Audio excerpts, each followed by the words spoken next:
हमारा अगला शब्द है सुपरसिलियस। हाँ, थोड़ा सुनने में डिफरेंट लगता है ना।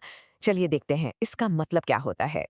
तो सुपरसिलियस एक एडजेक्टिव है। मतलब ये किसी इंसान या उसके बिहेवियर की क्वालिटी बताता है।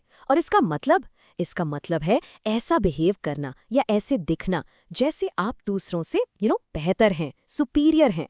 सिंपल भाषा में कहें तो घमंडी होना।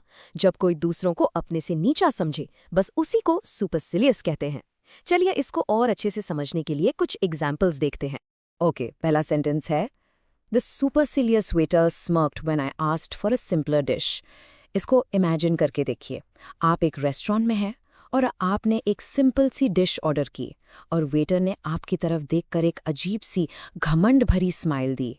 उसकी वही जो स्माइल थी ना, वो थी सुपरसिलियस, जिससे साफ लग रहा था कि वो आपको जज कर रहा है और कम समझ रहा है। अब एक और एग्जाम्पल देखते हैं। She waved to the crowd with a supercilious smile after winning the competition. मतलब कंपटीशन जीतने के बाद जब उसने क्राउड की तरफ वेव किया तो उसकी स्माइल सिर्फ खुशी की नहीं थी, वो एक ऐसी स्माइल थी जिससे ये फील आ रही थी कि वो कह रही हो मैं तुम सबसे बेटर हूं। तो ये उसके घमंड को दिखा रहा था। चलिए अब देखते हैं कि इसे प्रोफेशनल लाइफ में मतलब काम की जगह पर कैसे यूज कर सकते हैं। His supercilious attitude makes it difficult for him to work well in a team.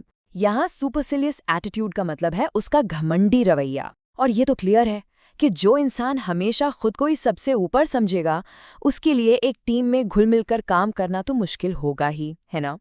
और अब एक रियल वर्ल्ड एग्जाम्पल देखते हैं। ये एक जर्नल से लिया गया कोट है। The committee was known for its supercilious dismissal of any new ideas. इसका मतलब है कि जो कमेटी थी वो किसी भी नए आइडिया को बिना सोचे समझे बड़े ही घमंड से रिजेक्ट कर देती थी। उन्हें लगता था कि ये नए आइडियाज उनके लेवल के हैं ही नहीं। चलिए अब इस वर्ड को और भी आसानी से याद रखने के लिए इसके कुछ सिनोनिम्स यानी सिमिलर वर्ड्स और एंटोनिम्स यानी ऑपोजिट वर्ड्स देखते हैं। तो इसके सिनोनिम्स हैं एरोगेंट, हॉटी और कॉन्डिसेंडिंग।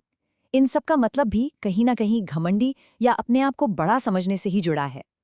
और अब इसके एंटोनिम्स यानी इसके बिल्कुल उल्टे शब्द ये हैं हम्बल, मॉडेस्ट और डाउन टू अर्थ। इनका मतलब होता है एकदम विनम्र इंसान जो जमीन से जुड़ा हो, जिसमें घमंड बिल्कुल ना हो। बस आज के लिए इतना ही। मिलते हैं नेक्स्ट वीडियो में। Happy learning. Bye bye.